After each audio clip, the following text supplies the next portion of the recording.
History tells us that we've been fishing here in our streams and oceans for thousands of years. But over the last century and a half, more of us with better tools and improved technology are putting a strain on California that we all love. Today, with 38 million Californians, treating our resources wisely is an incredible challenge.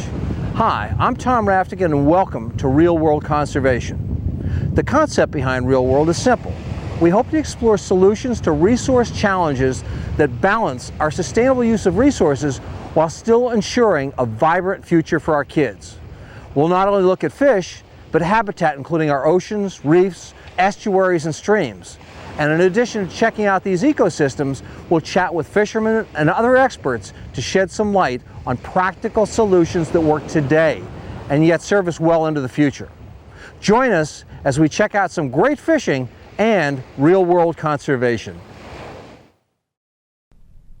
Howdy, welcome to Real World Conservation. Tom Raftican here, and I've got a great show for you. I've got two guests, and the first one is the teacher at Dos Pueblos High School and also the moderator of the fishing club at Dos Pueblos High School. We're going to learn a lot about that. Some of the things they've got going on are very interesting. And the other is another very special guest. Farrell, it says he's a realtor with Coldwell Banker, and that's true, but more than that, he's truly a waterman. He's a free diver, he's a fisherman. Doesn't matter where you're fishing, he's got a pretty good idea how to do it. But anyhow, Nathan Harmony, Farrell, welcome. Thank you. Thank you. Hey, it's great. Nathan, let's kind of start with you. We were kicking it around before, but this thing you're doing over at DP with the fishing club is really pretty awesome. Yeah, we have a lunch club that meets every Tuesday, and this is, I think, our 5th year going, and we have about 30 plus students coming on a regular basis. We have a group meet chat where the kids are sharing photos of fish they catch. We have guest speakers that come and talk about various topics. Yeah. And these kids catch fish. They go out, I saw some of the pictures. They're awesome. Yeah, they're really good fishermen. Some of them are free divers. They're catching white sea bass and halibut and lobster. And you got some kids that are really good bass fishermen. And they're really excellent. It's so important today. I think, as we as a society have evolved along the line, usually if you were going fishing, it's my dad took me out, and we've missed some of that over the last couple of decades, and it really is impressive that you've got this many kids getting together and learning a little. Yeah. I mean, we started off, it was pretty small initially, but I belong to the Santa Barbara Freediver Club, okay, and then also the Santa Barbara Sport Fisherman Club. Yeah. And whenever they have guest speakers, it kind of gives me ideas, and I run with those ideas. A lot of times I'll invite the same guys to come in and talk about various topics. And I think the key is having guest speakers, because every time you have guest speaker, then you put out flyers and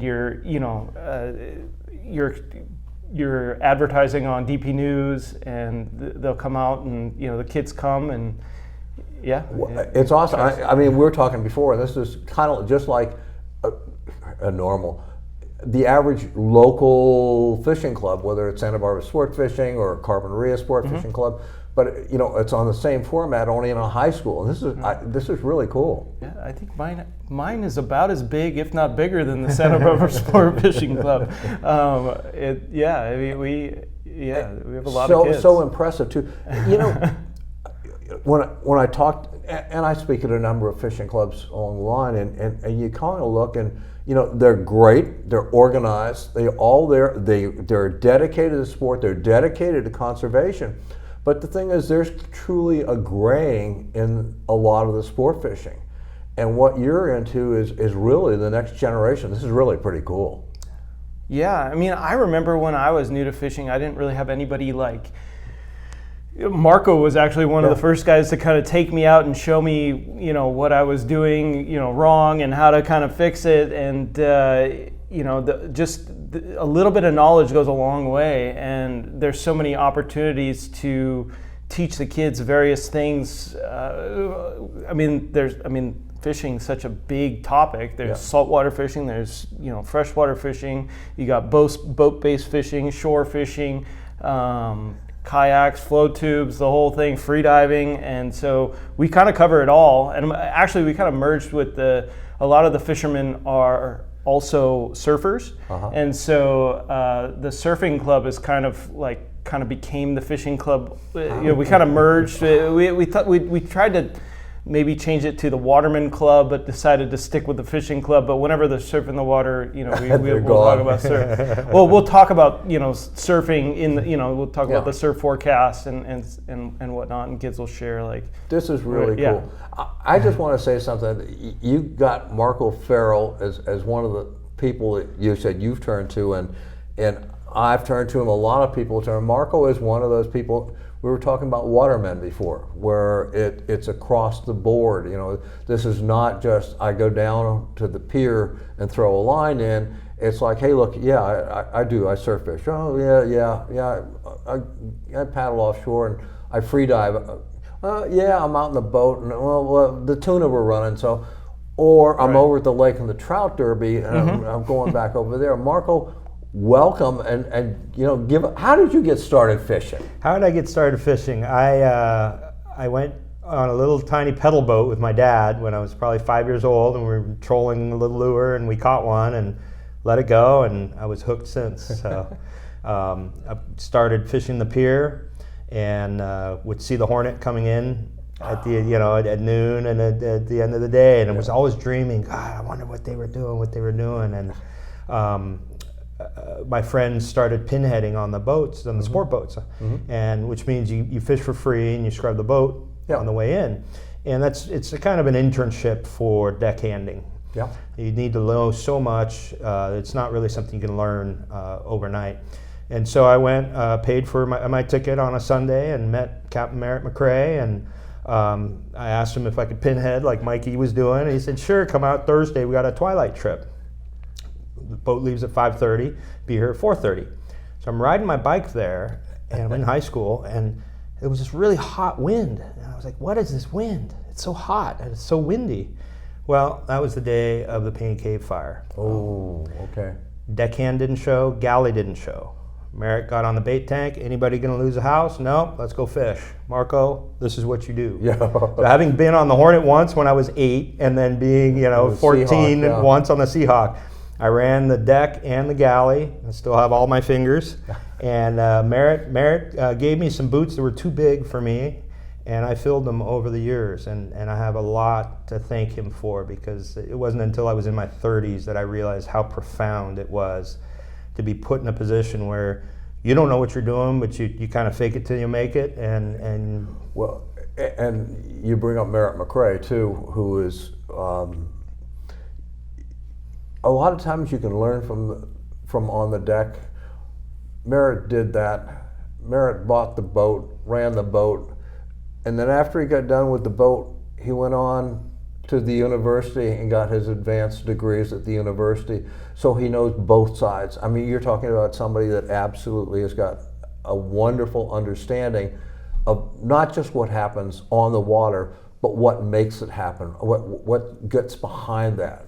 And to have that as a mentor is pretty special. We would be driving out to San Miguel Island on these charters, and he wouldn't say a word, and I was sure I'd screwed up or done something wrong. No, he was just thinking about the currents and the tides and how it was going to affect the rockfish and this and that and the other. And how to set up. Exactly. And he could do that. So I remember one time we had a charter with some of the construction folks on board, and the salmon were running mostly. Well, he goes, well, we can go fishing for salmon, but we may get a few. We might not catch a fish all day. I can go on, you want rock? So we'll go for salmon. But he was wise enough to start off going, hey, look, it's a gamble doing that. It's like, we understand the gamble, and we're all in because, it was better to catch a salmon than go rock fishing. But he knew, and he also knew the makeup of the people on board. He was Absolutely. really good. He is really good with people. And he was able to set expectations, and most of the times he met it. Exactly. I mean, and the little tricks for 1 year we had a bunch of cormorants that were coming up and taking all the chum and all the bait. Mm-hmm. And he told me, go get that paper bag from the galley. And he filled it full of bait and put a couple of weights in there, tied to a string, Mm-hmm. tied it on the outside of the bag, Mm-hmm. let it down to the bottom, and then yanked it, broke open the bag, which is biodegradable. The bag went away. But a big ball of chum went, and the bass came up, and we were able to fish. So little tricks. Little tricks, and I think, Nathan, you're in the driver's seat with sharing some of these tricks and bringing in people that know the tricks Yeah.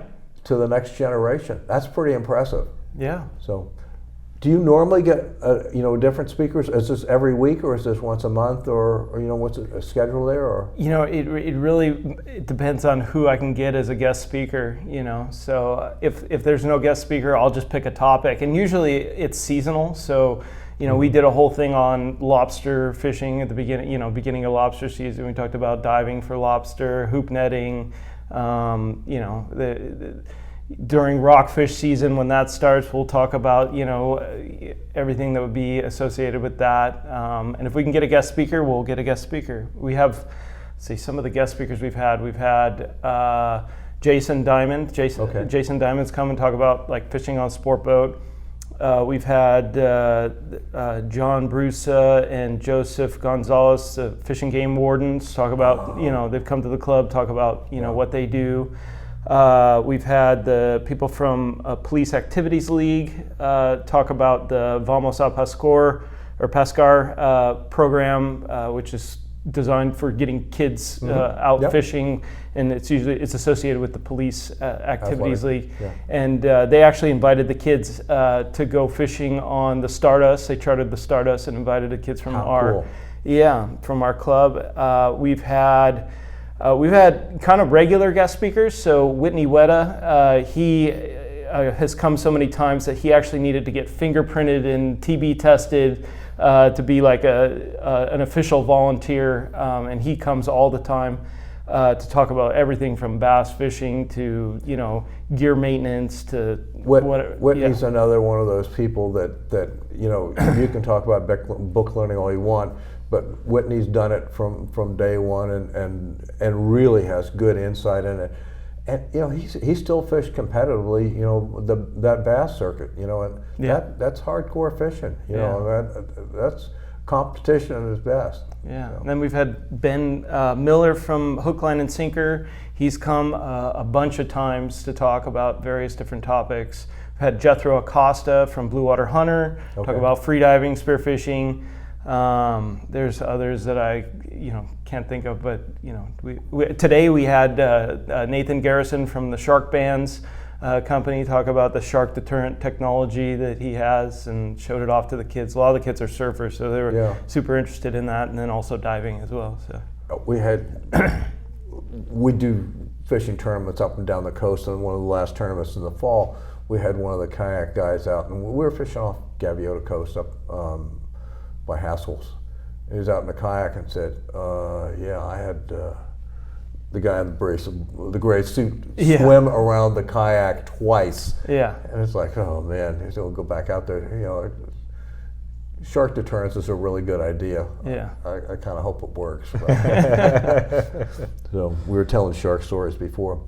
Hey, you're really doing an awesome job with the club. You guys hold a fishing tournament also. Yeah, so basically what happened is Ben Miller came in with a giant box of tackle when he came to speak as a guest speaker. And he said, hey, I want to donate this to the club. You guys can come up and grab what you want. And I think everybody just kind of paused and looked at each other like, maybe that's not the best idea for all of us to just bum rush a box full of hooks and just grab what we want. So we'll take the box and we'll figure out a fair way to distribute it. And so what ended up happening is, through some talks, we came up with a system, which actually is a really kind of a cool little system. We call it the raffle competition. And basically the kids earn a raffle ticket if they show up to a club meeting. We have a group me thread where we talk about who's coming and and share information. And if you catch a fish, you get a ticket for that. And then there was some debate about that. We had to deliberate about the bass fishermen and the saltwater fishermen were the bass. We had like a whole this fish was worth this much. You catch a halibut, it's 10 tickets, or a sea bass, it's this many tickets, and then the bass fisherman, well, wait, that's not fair. And then so well, what if you catch like 50 bass? Like, is that fair? And then we just kind of came up with an idea. Whitney was involved in this conversation, and it was Whitney's idea actually to do 1 ticket per species per outing. So that means it doesn't matter where you're fishing, you got to kind of focus on different things. So if you're a bass fisherman, you got to catch a trout or a catfish or whatever, crappie. That has kind of taken off. And then if we do like, a lot of times there'll be like club day, or certain times freshman orientation where I need kids to come and sit at a table to represent the club. They'll get tickets for doing that.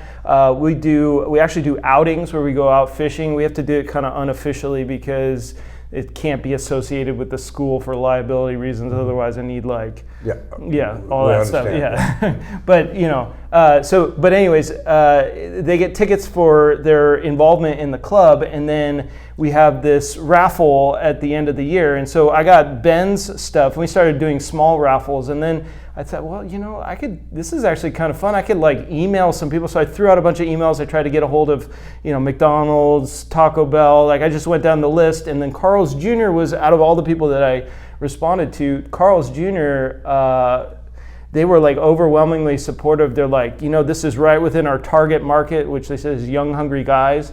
And they donated, the first time we did it, they donated 30 gift cards for a burger, fry, and a drink.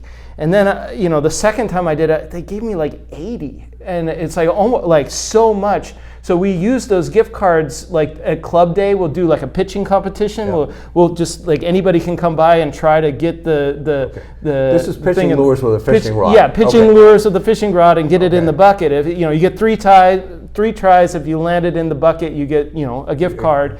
And then of course with our end of year raffle, we have we would have like several baskets. And so there's different things that people will put prizes. We would get prizes. Another one, big supporter was Jason and Jamie Diamond donated. Every year they donate a couple trips to the Stardust. Is it Aaron Graham? I forget the 22nd Street Landing, the New Horizon sport boat.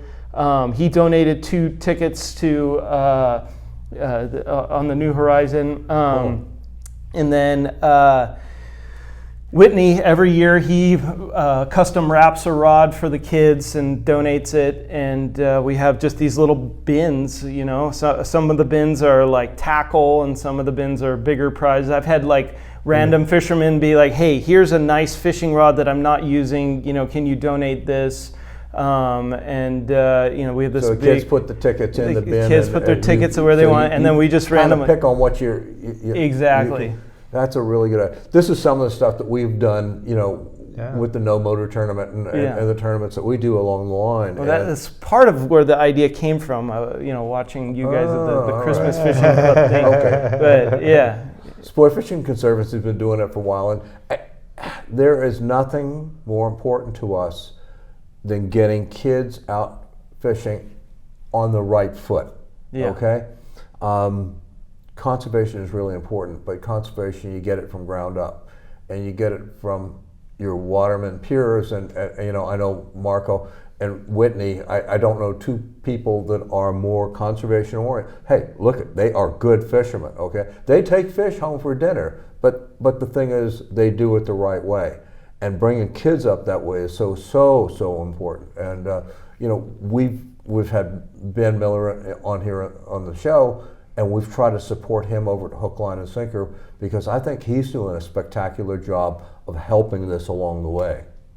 So I think he's doing an amazing job. He's come into a new market, and he's really spruced up the store, and he's active in encouraging the community. And This is hook, line, and sinker on Calle Real. Calle Real, just like if you're heading up to the lake. Yep. Right before you hit Right the before- 154. Yeah, between State Street and 154. Yeah. So, and that's a plug for him because, hey, if you're out there, you don't have to be a kid to go in there. If you're an adult and you go in there, he'll set you straight and put you in the right direction. His kids are in there running the store too, and they do a really good job also. And you know, I think he's really carrying along Mr. Cedar's legacy and Mr. Shin's legacy. I think he's really kind of embodied that, and like Dave Bacon, he's also working with his kids in there. Yeah. I think that's really neat legacy. Yeah, exactly. And this is about hook, line, and sinker, Yeah. and just you can go anywhere and buy your fishing tackle, and the tackle is pretty much the same. But the thing is, if you go into the store, they're going to show you how to use it. They're going to tell you, hey, look, this is probably the best time to use it. And for that trout outfit, you don't need 20-pound test on here. This little spool of 4-pound test line is going to catch a fish every time, as opposed to the things you order online. And somebody's going to walk in and say, hey, I was just at like yesterday, and the pink power bait was working, not the purple. You know, so you're going to get that last minute tips that really can make a difference. We're talking about Mike Doring before. Mike, and I honestly mean, is one of the best, if not the best, in a handful of the best pure fishermen that I know. And I know a lot of folks, men and women, that fish, but he's really good. And you'll find him in the store. Yeah. And the trick with that is listen to what he said, and listen closely to what he says, because you know he'll tell you exactly. Hey, well, yeah, use this. This works. This works. Yep. Okay. Doring's another guy that came to the club, talked about surf fishing. Yeah. Really. Yeah. Legends. Legendary. Yeah. I'd just say, Michael, if we could run a couple of those pictures, I think some of the fish that Marco has caught were in the surf. I don't know which ones come up. Any chance of doing that there, Michael? There we go. Well, that was beyond the surf. That was up at Haskell's. Or no, Tahigas. That was my first barracuda in a float tube. Okay. And that was in the 80s. Wow. Yeah. Skinny kid. Yep. I've changed since then. Older. All right, here we go. Now, That was a fun day. That day cost me $800 wow. because I was listening to a fishing talk radio show, and it was 9 o'clock when I got bit, and I decided, I clicked on my GoPro, and I thought, football talk isn't going to sound good on a fishing soundtrack. So as this fish, I didn't know what it was screaming down the beach, I went to reach and pull my phone out of my pocket, and it squirted out of my hands into 3 feet of water. Oh. So as this thing's going down the beach, I'm reaching around, I finally find it, I wade up to the beach, put it on a rock, and I ended up landing my first local striper, and okay. Yeah. Wow. rehabbed the phone for a week, and then just got a new one. But I did get it on film, and and here we go again. yeah, and Doring took me to one of his friend's spots, and that was a 46-inch striper caught in the 805. That's all I can say. Sorry, it was a gift to be able to be turned on to this spot, but it was one of, I will never forget it. The thing I forgot that day was my GoPro. We fished from 4 in the morning till about half hour after sunrise, and nothing happened. And I was fishing a crocodile because everyone was fishing. It was a fly fisherman, and then Mike, and then me. And the crocodile was getting out to the clean water. Yeah. And the dirty water was inside. Nobody was doing anything. And I saw a weird swirl.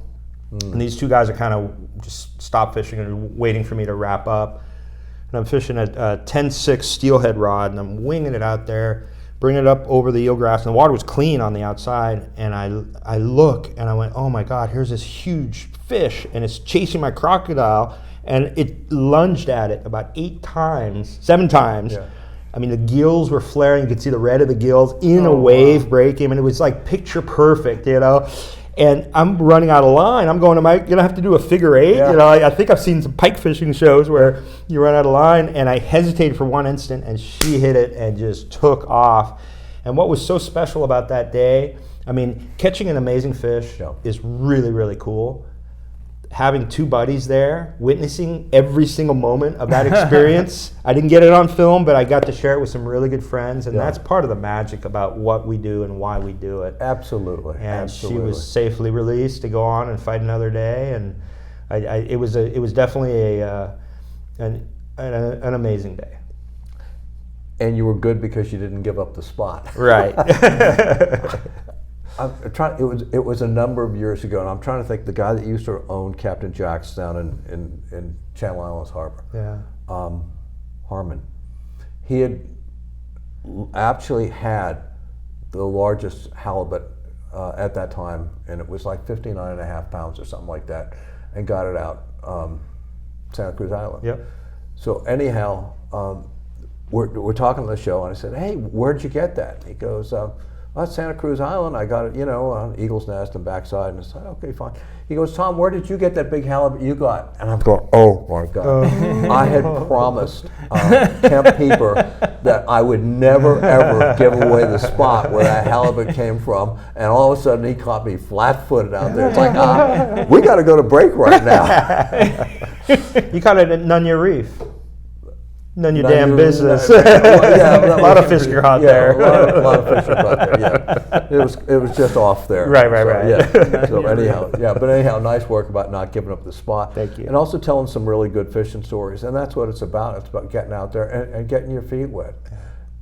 And Nathan, helping kids get out there is so important. We were talking before about, not just the pandemic, but everything else. Video, digital, everything. We've lost some of that connection, and being able to get those kids give them the opportunity to get moved in the right direction is so important. My hat's off to what you're doing. Thank you. So, is there anything we can do to help move that fishing, the tournament in particular, ahead? Yeah, well, I the more gifts that I get from people for the raffle competition, the more prizes, the more exciting it is. And if anybody there's some kids that are been with the club that are graduating this year, and they're going to be gone. And they were really the founders. So I wish I knew a way to give back to those kids, because those were the kids that really got it going. TVSB does an awful lot, and they're really a big help and force in the community. Let's see if we might be able to put something together and give them kind of a special honor going off. Would you work on that with me?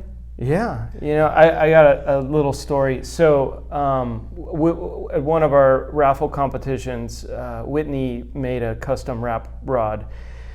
And the kid who won it is Jake. Jake's the club president. And after he won it, I left. I had to go to my next class, but he stuck around and talked to Whitney. He said, "You know what? I think I want to give this rod to Mr. Harmony." And finish it up. We're running out of time. And he gave it to me, and I had to take it, but I feel like I need to do something. I need to give something back to him. I feel like if there's any way I could do something to repay what he did, let's work on it. I struggled with taking it. And what you don't realize is you've already given it to him. You've given him the love and the good foundation for life. There was a basis for that. So, guys, thank you so much for appearing on Real World Conservation. Love to have it. Glad to be here.